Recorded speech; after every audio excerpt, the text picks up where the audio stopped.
par la grâce du Seigneur Jésus-Christ. Si je suis étudiant du GIC, c'est par la grâce du Seigneur Jésus-Christ. Si je suis étudiant du GIC, c'est par la grâce du Seigneur Jésus-Christ. Oh, Hosanna. Oh, Hosanna. Oh, Hosanna. Oh, Hosanna. Si nous aimons les enseignements, c'est par la grâce du Seigneur Jésus-Christ. Si nous aimons les enseignements, c'est par la grâce du Seigneur Jésus-Christ. J'ai béni le Seigneur. Oh, j'ai béni le Seigneur. Oh, moi j'ai béni le Seigneur. Oh, j'ai béni le Seigneur.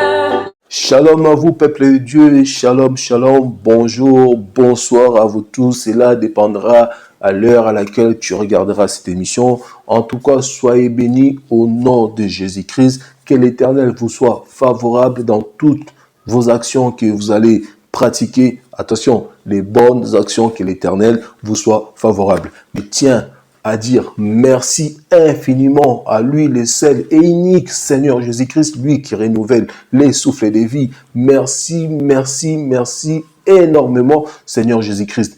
Sans être ignorant de dire que beaucoup auraient aimé, beaucoup auraient tout donné pour être ici. Mais le Seigneur, on a décidé autrement. À toi qui as eu la grâce, mon frère, toi qui as eu la grâce, ma sœur, louons Dieu, glorifiez l'Éternel, car il t'a fait la grâce d'être encore vivant. Mais je tiens à prier pour ceux-là qui sont dans les hôpitaux, très malades, dans les cas extrêmes, difficiles, que le Seigneur fasse grâce à ceux-là, fasse grâce que nos frères, nos sœurs puissent se rétablir et venir aussi dans leur tour attendre la voix du Seigneur, afin qu'ils soient aussi édifiés par la voix du Seigneur. Merci en tout cas, que le Seigneur vous bénisse. Aujourd'hui, frères et sœurs, nous allons parler de nos actions que nous avons posées autrefois dans notre ancienne vie. C'est-à-dire les péchés que nous avons commis autrefois dans notre ancienne vie, les actes que nous avons posés autrefois dans notre ancienne vie. Nous allons parler de ça. Pourquoi? Parce que aujourd'hui, beaucoup d'hommes de Dieu nous disent que quand tu reçois les Seigneurs, c'est là le Seigneur oublie tout, même les choses que tu fais, les conséquences que tu as les actions, voilà, les mauvaises actions que tu as posées, cela n'aura pas d'effet, sera sans effet, car maintenant tu es rené de nouveau. Alors, moi j'ai dit, c'est faux, c'est archi faux. Pourquoi? Nous allons les découvrir aujourd'hui dans cette émission. En tout cas, restez vraiment branchés et concentrés. Prions le Seigneur Jésus-Christ. On va faire honneur à celui qu'on appelle les rois des rois, afin qu'il nous guide tout au long de cette émission. Prions. Seigneur éternel Dieu, merci pour ces temps magnifiques, favorables que tu as disposés pour tes enfants. Seigneur éternel, nous croyons que c'est toi les bons bergers. Et nous voici les brebis, Seigneur, devant ta face, Père éternel. Seigneur, nous savons que la Bible certifie, Seigneur, que là où 2, 3 rassemblés en ton nom, tu es là parmi eux. Seigneur, insistez-nous, conduis-nous, orientez-nous, édifie-nous, Seigneur, tout au long de cette émission. À ton nom, Seigneur Jésus-Christ, nous avons prié, nous croyons ce que nous avons dit et nous les voyons s'accomplir par la foi. Merci infiniment, Père éternel, Dieu Tout-Puissant. Nous avons ainsi prié et nous disons Amen. Amen. Alors, je disais, frères et sœurs, c'est faux, archi faux. Pourquoi? Parce que nous avons tous attendu ces messages, ces paroles. Pourquoi? Je vais dire une chose. Il y a un frère chinois, apôtre chinois, qui dit que la vérité, c'est qu'est-ce que tu sais. Donc, si tu savais que 1 plus 1 faisait 2, les jours où tu vas grandir, on va te dire non. Dans le mariage, 1 plus 1, ça fait 1. Tu vas dire, oh, comment ça? Parce que tu avais déjà une vérité que tu connaissais, mais l'autre vérité, tu ne les connaissais pas. Afin qu'on t'apprenne d'autres vérités pour que tu les saches et que tu les consommes. Voilà, c'est comme ça. Donc, chaque jour, nous n'arrêtons pas à découvrir, à apprendre des choses. Voilà. Donc, pourquoi je dis c'est faux, frères et sœurs? Parce que, voyez-vous, les actions que nous posons dans notre ancienne vie, avant de marcher correctement avec Dieu, avant de croire à la parole du Seigneur Jésus-Christ et de craindre de Dieu Tout-Puissant et de marcher dans la sainteté, nous tous, sans exception, nous avons autrefois conduit notre vie selon nos désirs. Personnellement, nous avons conduit notre vie, nous avons été maîtres, voilà, de notre vie nous-mêmes. Après, il y a des cas où d'autres personnes étaient possédées, c'est l'esprit impur qui les guidait. Mais, sachant que nous avons aussi conduit notre vie tout seul, parce que le diable ne vient pas comme ça. Non, il faudra, toi, par toi-même, tu laisses une porte, entre guillemets, ouverte pour que le diable vienne te manipuler. Donc voilà, nous avons posé dans cette vie, dans l'ancienne vie là, nous avons posé des actes, nous avons posé des actions mauvaises. Donc ces actions-là ne resteront pas sans effet. Donc, bien aimés, les hommes de Dieu nous disent, tu feras ceci, tu réagiras, tu feras ça. Maintenant, tu as cru au Seigneur, tout est annulé. Car la Bible nous dit, Dieu ne tient pas compte de temps d'ignorance. Donc tout ce que tu as fait dans ton ancienne vie, il n'y aura pas des représailles. Donc ça serait sans effet tout ça. Moi, je préfère vous dire que c'est faux et archi faux. Pourquoi? Nous allons les découvrir là, ici, dans cette émission. Alors nous allons là partir prendre notre premier verset. Le premier verset qui se trouve là, je prends Michée 6, verset 8. Je lis au nom de Jésus-Christ. On t'a fait connaître, ô homme, ce qui est bien et ce que l'Éternel demande de toi. Ce que tu pratiques la justice, que tu aimes la miséricorde et que tu marches humblement avec ton Dieu. Amen. La Bible nous dit, le Seigneur nous a fait connaître qu'est-ce que c'est la justice. Le Seigneur nous a fait connaître un moment dans notre vie quand nous grandissons. La connaissance vient à nous. Donc, nous savons qu'est-ce qui est bien et qu'est-ce qui est mal. La Bible nous dit, choisis le bien. La Bible nous dit, afin que tu puisses marcher humblement dans la justice, dans la paix avec ton Dieu. Mais voyez-vous, en tant qu'hommes, nombreux d'entre nous, quand nous grandissons, nous connaissons le Seigneur. Oui, le Seigneur existe, mais je donnerai ma vie plus tard à Dieu. Je vais d'abord en profiter. Et en disant ça, quand nous profitons de notre vie, il peut y arriver dans notre ancienne vie, poser des actions, poser des actes qui n'est pas des bonnes actions, des mauvais actes. Voilà. Et ces choses-là, ça reste pas sans effet. Même aujourd'hui, en changeant de vie, aujourd'hui, nous avons cru à Dieu, à la parole de Jésus, et nous décidons maintenant de marcher humblement avec le Seigneur, craindre le Seigneur et marcher dans la paix, marcher dans la sainteté. Mais nous ne devons pas oublier qu'autrefois, j'ai pratiqué des choses mauvaises. Autrefois, j'ai pratiqué des gestes mauvais. J'ai fait des choses qui n'étaient pas bonnes.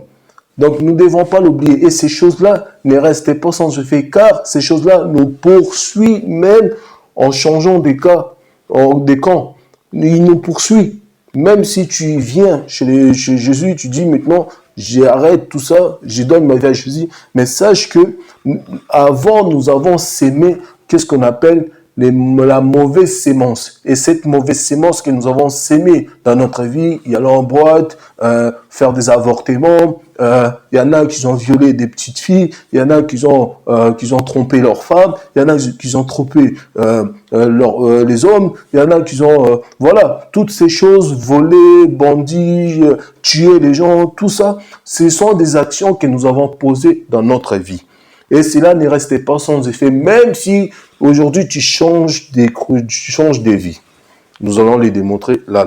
Je vais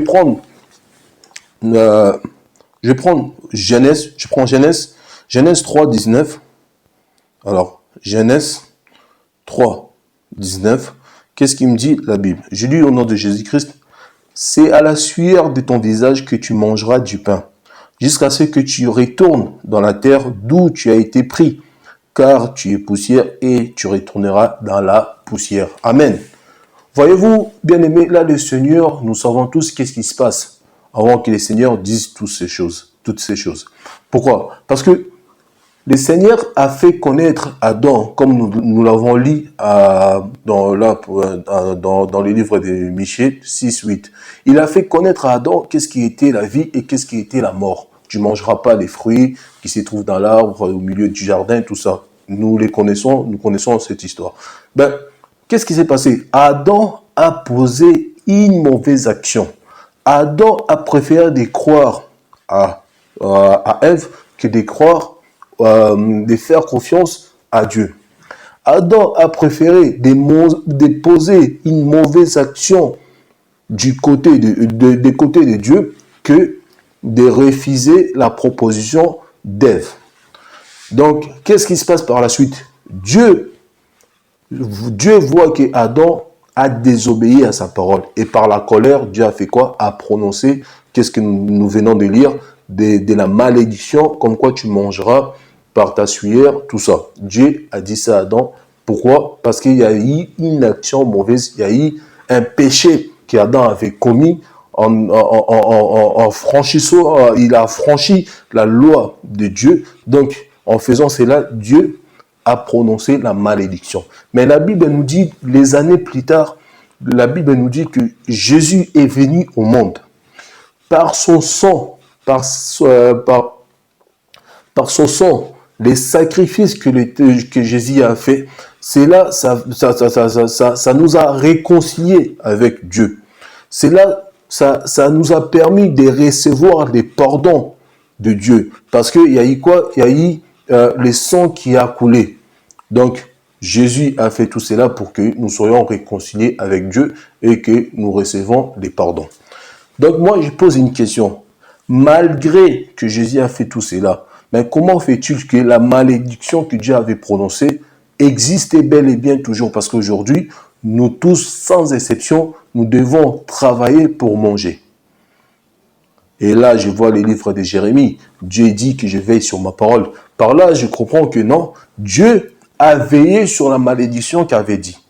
Car dans la création, Dieu n'avait pas prévu que l'homme mangera avec sa sueur. C'est après avoir désobéi que l'Éternel avait prononcé toutes ces choses-là. Donc, nous voyons que cette malédiction-là existe bel et bien jusqu'aujourd'hui. Comment fait-il que ça ne s'est pas effacé alors que Jésus est mort sur la croix? Son sang, ça nous a servi d'être réconciliés avec Dieu et de recevoir le pardon de Dieu. Nous continuons, frères et sœurs. Je prends Galates. Galates 6, 7, 8 et 10. Alors, pour Galates 6, 7, 8 et 10. Alors, je lis au nom de Jésus-Christ. La Bible nous dit, « Ne vous y trompez pas, on ne se manque pas de Dieu. C'est que l'homme aura sémé, il les moissonnera aussi. » 8. « Celui qui sème pour la chair moissonnera de la chair, la corruption, mais celui qui sème pour l'esprit moissonnera de l'esprit la vie éternelle. » Je saute, je vais à 10 directement. « Ainsi donc, pendant que nous avons l'occasion, pratiquez les biens envers tous et surtout envers les frères en la foi. » Amen. Mais voilà qu'est-ce qui est important, frères et sœurs. Galates nous dit dans cette, ne vous trompez pas, on ne se manque pas de Dieu. Ce que homme aura sémé, ce que homme moissonnera. Voilà, c'est par là que j'ai dit, ce que nous avons sémé, les mauvaises actions que nous avons posées dans notre ancienne vie, nous allons les moissonner. Nous allons les récolter. C'est comme ça. C'est pas que ce qu'ils nous disent dans l'église, pasteur, ça fait 10 ans que j'ai pris, ça fait 5 ans que j'ai reçu le Seigneur, ça fait 2 ans, ça fait 6 mois que j'ai arrêté toutes ces choses, toutes les bêtises que je faisais. Comment fait-il que je vis toujours dans les difficultés? Oh, mes frères, attendez. Toi, tu as violé. toi, tu as tué. Même si tu as fait des études des droits, des études d'avocat, tout ça. Mais tu as fait quelque chose qui est très mal. Avant, tu faisais ces choses-là dans la cachette. Et maintenant, tu reçois les seigneurs et tu dis, vas-y, j'arrête toutes ces choses, je marche dans la sainteté. Et tu attends que le Seigneur t'a pardonné. Je dis Amen. Mais tu attends que le Seigneur fasse tout cela. Non, tu vas aller pratiquer, tu vas aller consommer ta peine de prison. Et même en sortant de la prison, tu pourras même plus travailler dans le métier où tu as fait des études. Si tu as fait des études de droit, étant donné que ton casier judiciaire est maintenant abîmé et maintenant salu, donc tu ne pourras même plus travailler dans ce milieu-là. Dieu ne pourra pas enlever la conséquence par l'action que tu as posée. C'est impossible. Toi qui as avorté 3 enfants, 2 enfants, et tu t'attends que l'Éternel, Dieu te pardonne, oui, parce qu'il t'a demandé pardon, gloire à Dieu, et encore heureux. Et tu attends que le Seigneur efface cela dans ta mémoire, que tu penses même plus à ça. Non, c'est impossible. Le Seigneur va les laisser. Tu penseras, il y a des moments où tu penseras, ah ouais, dans ma vie, j'ai avorté 2, j'ai avorté 3 fois. Prenons un exemple. Un voleur qui vole. Aujourd'hui, les voleurs, il arrête. Maintenant, il se concentre à la parole de Dieu. Il sort de sa maison, il perd sa clé. Maintenant, ces voleurs, est-ce que, étant donné qu'il a perdu sa clé, est-ce que ces voleurs-là n'a plus les capacités d'ouvrir sa porte parce que maintenant il est dans le Seigneur? Non, ma sœur, mon frère, si tu as posé des mauvaises actions, attends-toi de les payer. Tu dois les payer avant que ces actions-là s'effacent. Dieu n'effacera pas les conséquences qui te suivent. Dieu ne l'effacera pas. Car la Bible là nous dit dans 8, qu'est-ce qu'il nous dit? Celui qui sème pour la chair moissonnera de la chair. Donc, de la chair, cela veut dire celui qui sème toutes choses de ces mondes. Si tu sèmes les vols, si tu sèmes, tu as en gros 5 femmes, ben, attends-toi que tous les 5 enfants-là, ben, toute ta vie, c'est toi qui va t'en occuper. Et tu auras des moments difficiles parce que c'est toi qui as sémé ces choses-là. Et ceux qui marchent dans la droiture, ben, aussi, Dieu les récompense. Même, il y a des gens qui ne connaissent pas le Seigneur, il y a des athées qui marchent correctement, qui ne volent pas, qui ne font pas de mal. Mais cette personne, aujourd'hui, connaît le Seigneur. Mais Dieu va les récompenser. Ce n'est pas parce qu'il a connu le Seigneur, tout est à zéro. Non, le Seigneur va les récompenser des actions qu'il avait posées bien avant qu'ils reviennent, bien avant qu'ils viennent à lui. Donc voilà, nous continuons frères et sœurs. Là, je vais prendre un exemple dans la Bible. 2 Samuel 12, 8, 10. Je suis à 2 Samuel. 2 Samuel 12, verset 8 à 10. Alors, je lis au nom de Jésus-Christ. Je t'ai mis en possession de la maison de ton maître. J'ai placé dans ton sein les femmes de ton maître. Et je t'ai donné la maison d'Israël et de Juda. Et si cela y était peu, j'aurais encore rajouté. Pourquoi donc as-tu méprisé la parole de l'Éternel en faisant ce qui est mal à ses yeux? Tu as frappé de l'épée Étienne, tu as pris sa femme pour en faire ta femme, et lui tu l'as tué par l'épée des fils d'Ammon. Amen. Je continue, frères et sœurs. Voilà maintenant qu'est-ce qui nous intéresse. Nous, c'est dans 11 à 14. Alors, je lis au nom de Jésus-Christ.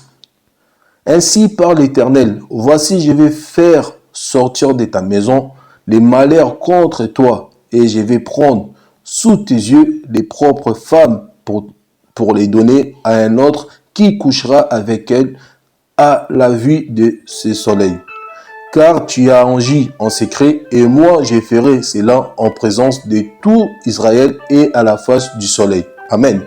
David dit à Nathan, j'ai péché contre l'Éternel. Et Nathan dit à David, l'Éternel pardonnera ton péché, tu ne mourras point. 14. Mais parce que tu as fait blasphémer les ennemis de l'Éternel en commettant cette action, le fils qui t'est né mourra. Amen. Voilà donc, frères et sœurs, David a fait qu'est-ce qui était mal devant Dieu.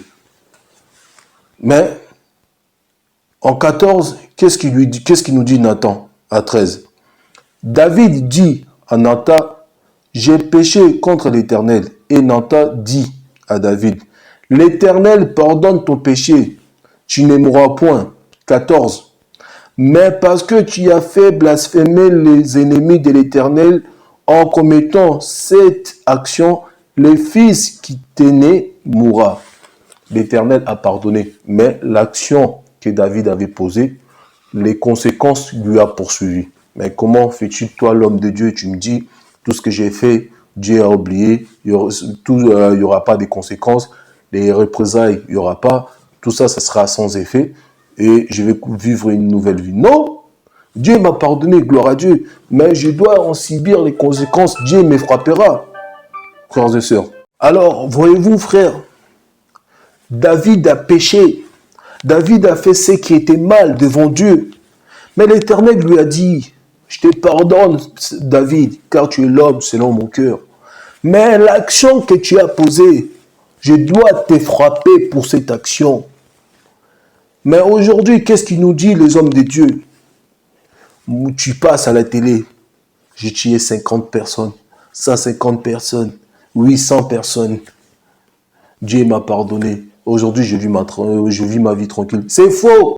Et tu penses maintenant, comme ton pasteur te dit que Dieu ne tient pas compte de le temps d'ignorance, que tu vas vivre ta vie tranquillement par la suite. Qu'il n'y aura pas de conséquences qui va te poursuivre. Parce que tu avais posé une mauvaise sémence. Non, mon frère, ça se passe pas comme ça. Ma sœur, tu as avorté des enfants. Tu as avorté. Tu disais, c'est rien. Au Congo, on dit, c'est comme l'IAND. Donc, les enfants, je les enlève, j'avorte comme ça. C'est comme des lots, c'est rien. Aujourd'hui, tu as reçu le Seigneur comme tu dis. Le Seigneur t'a pardonné, gloire à Dieu, car il est miséricorde de Dieu, amen. Mais tu crois que l'Éternel va il va laisser ses actions comme ça? Non, tu dois passer des moments de tribulation, ma sœur. Car les actions que tu avais posées, c'était des mauvaises actions. C'est comme ça, la Bible. C'est la vérité, ma sœur, c'est la vérité, mon frère. Je n'accuse personne, mais je dis qu'est-ce qui est véridique. On va continuer. On continue, mon frère. Continuons, ma sœur. Là, je vais prendre Proverbe 13, 21. Proverbe 13, 21. Qu'est-ce qu'il nous dit la Bible? Proverbe 13, 21. Je lis au nom de Jésus-Christ. Les malheurs poursuivent ceux qui pêchent, mais les bonheurs récompensent les justes. Amen. Ah, mon frère, ma soeur, les malheurs doivent te poursuivre. La sémence que tu avais sémée, ça a donné des mauvais fruits. Ça a donné les fruits qu'on appelle les tribulations. Ça a donné les difficultés. Ça a donné les problèmes. Tu dois les consommer par la suite. C'est comme ça, mon frère. Car les malheurs que tu avais posés, quand tu as dit ces choses, pour toi, c'était bien. C'était tranquille. Tu disais, j'ai gagné. Ah, c'est bien fait pour lui. Mais la personne qui a reçu ces choses, les réceptionnaires qui a reçu ces choses, cette personne-là avait mal. Et Dieu a vu cette personne pleurer à cause de toi. Et aujourd'hui, tu dis, j'ai reçu le Seigneur, j'ai changé ma vie, que Dieu m'accepte, Dieu me pardonne. Oui, mais ne pense pas que les choses qui t'avaient causé vont rester sans effet. Faux. Tu dois d'abord consommer avant que tu mènes une vie tranquille. C'est comme ça la parole de Dieu. C'est pas moi qui l'ai dit, mon frère, c'est pas moi qui dis, ma sœur, mais c'est la Bible qui nous le dit. Continuons, frères et sœurs, continuons. Je continue. Je prends Hébreux 6, 10, rapidement. Hébreux 6, verset 10. 6, verset 10, je lis au nom de Jésus-Christ. Car Dieu n'est pas injuste pour oublier votre travail et l'amour que vous avez montré pour son nom, ayant rendu et rendra encore des services aux saints. Amen. La Bible nous dit, frères et sœurs, Dieu n'est pas injuste pour oublier le travail que vous avez apporté pour son nom. Si vous avez porté des bonnes choses, Dieu va vous récompenser. Tel que Dieu aussi n'est pas injuste pour savoir que si vous avez sémé des mauvaises actions, Dieu aussi doit te donner tel que tu avais sémé. C'est comme ça, ma sœur. Donc faisons attention à ce que nous faisons, même dans notre ancienne vie, même dans la nouvelle vie que nous vivons. Faisons très attention aux actions, aux actes que nous posons. On doit faire très attention, mon frère, très attention, ma sœur. Je continue. Je prends Nombre 12, 15. Prenons Nombre, verset 12, 1 à 15. 12, 1 à 15. Je lis au nom de Jésus-Christ.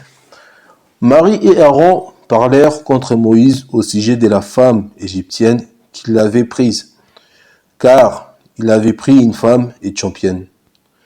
Il dirait, est-ce seulement par Moïse que l'Éternel parle? N'est-ce pas aussi par nous qui parle? Et l'Éternel l'entendit. Or Moïse était un homme fort, patient, plus qu'aucun homme sur la face de la terre. Soudain, l'Éternel dit à Moïse, à Aaron et à Marie, allez, vous trois, à la tente d'assignation, et ils s'y allèrent tous les trois. L'Éternel descendit dans la colline des nuées et il s'éteint à l'entrée de la terre. Il appela Aaron et Marie qui s'avancèrent tous les deux. Et il dit, écoutez bien mes paroles. Lorsqu'il y aura parmi vous un prophète, c'est dans une vision que moi, l'Éternel, je me révélerai à lui. C'est dans un songe que je lui parlerai. Il n'en est pas ainsi de mon serviteur Moïse, il est fidèle dans toute ma maison. Je lui parlerai bouche à bouche, je me révélerai à lui sans énigme, et il voit une représentation de l'Éternel. Pourquoi donc n'avez-vous pas craint de parler contre mon serviteur, contre Moïse?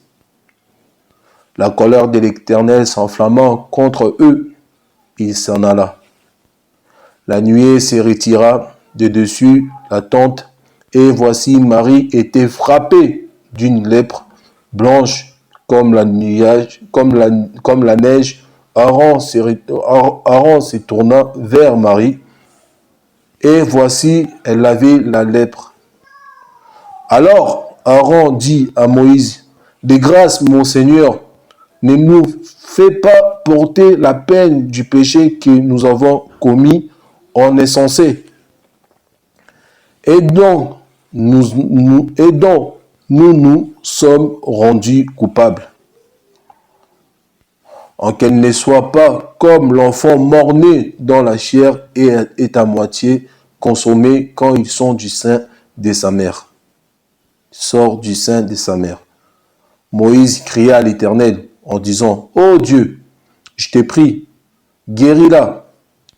Et l'Éternel dit à Moïse, si son père lui avait craché au visage, ne serait-elle pas pendant 7 jours un objet de honte, qu'elle soit enfermée 7 jours en dehors du camp, après quoi elle sera reçue. Amen. Bien-aimés, nous avons lu l'histoire de Moïse, Aaron et Marie. Nous avons vu que Marie avait commis un péché, mais par la suite, l'Éternel a frappé Marie parce que Marie avait commis un péché. Mais qu'est-ce qui se passe par la suite? Moïse prie à Dieu de guérir Marie. Mais qu'est-ce que lui dit Dieu? Il lui dit, oui, je les guérirai, mais elle doit d'abord en consommer les conséquences. Ah, mon frère, toi tu dis non, mon Dieu, pardonne-moi, j'aurai pas de conséquences. Non, mon frère, Dieu te pardonne. mais Dieu va te frapper. Tu vas d'abord consommer ce que tu avais fait. C'est pour cela, mon frère, ma soeur, faisons attention à ce que nous faisons. La jalousie, elle n'est pas bonne. Les méchancetés, c'est pas bon. Les mauvaises choses, mettez-les à côté, pratiquez les bonnes choses, afin que les gens voient que vous êtes des dieux.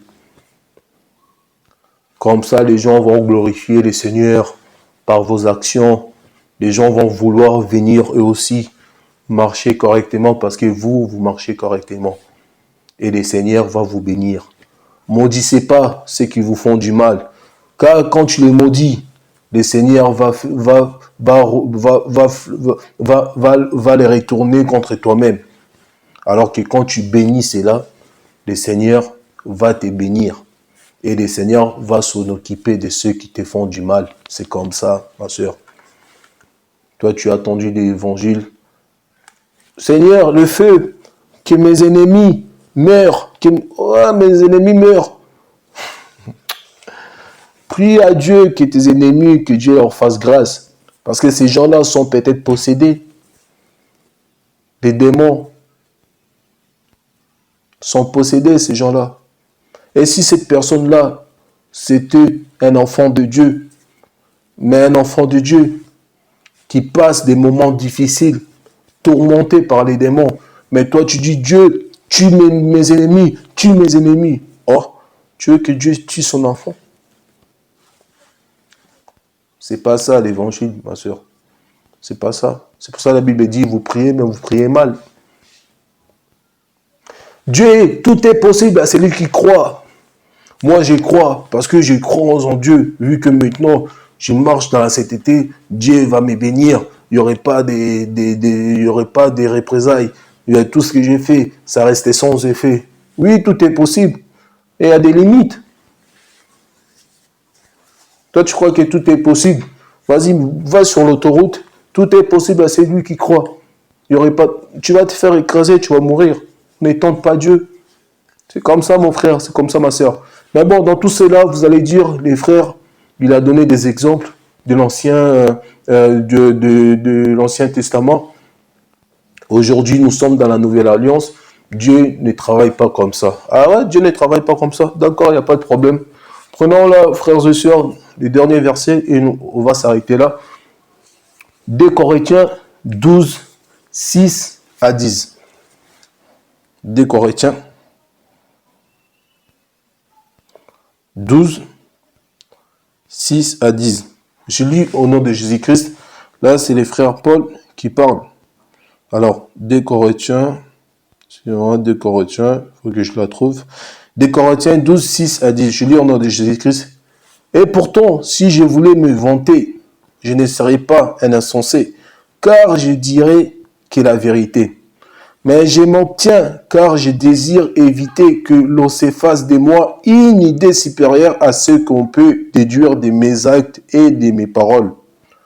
D'ailleurs, parce que ces révélations étaient extraordinaires pour me garder de l'orgueil, Dieu m'a imposé une épreuve qui, telle une écharde, tourmente mon corps.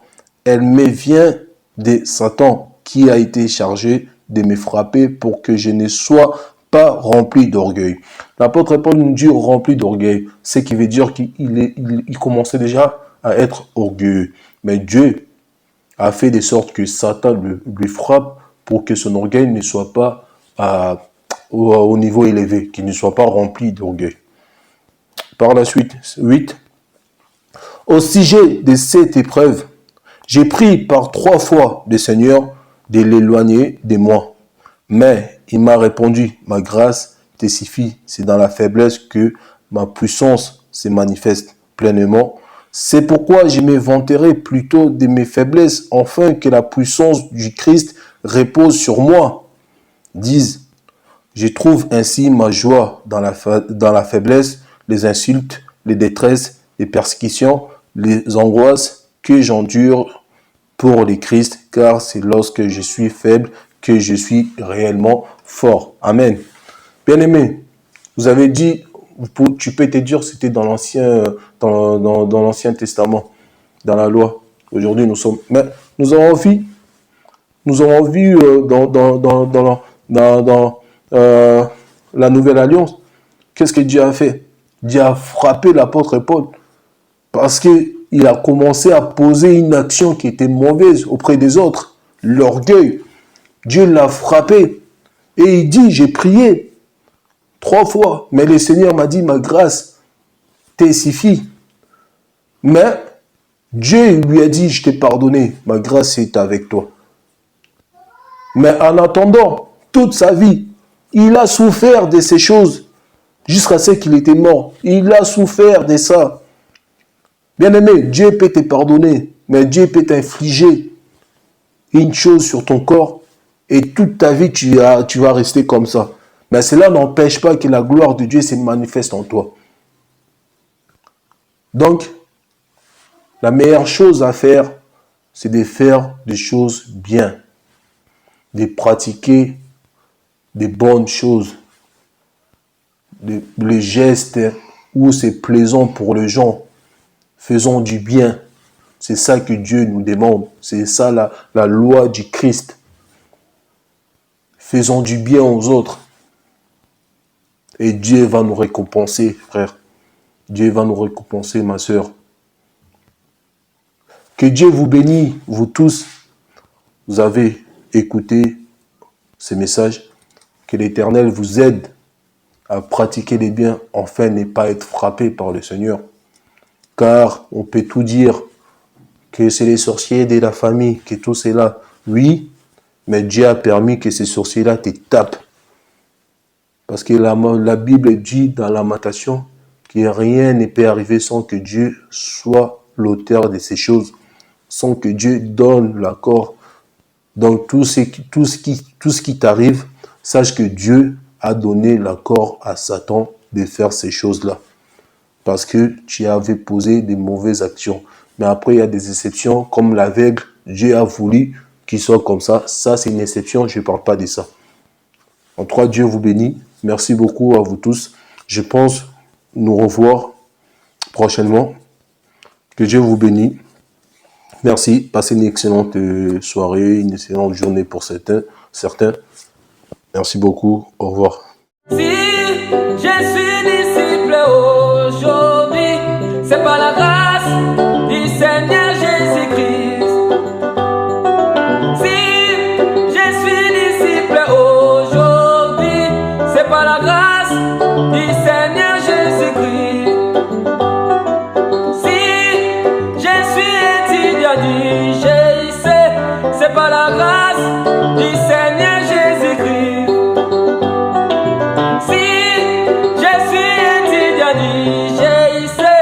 C'est par la grâce du Seigneur Jésus-Christ.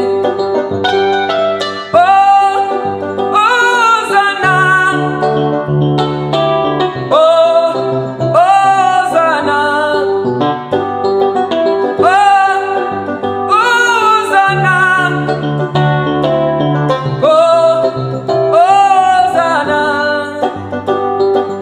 Si nous aimons les enseignements, c'est par la grâce du Seigneur Jésus-Christ. Si nous aimons les enseignements, c'est par la grâce du Seigneur Jésus-Christ.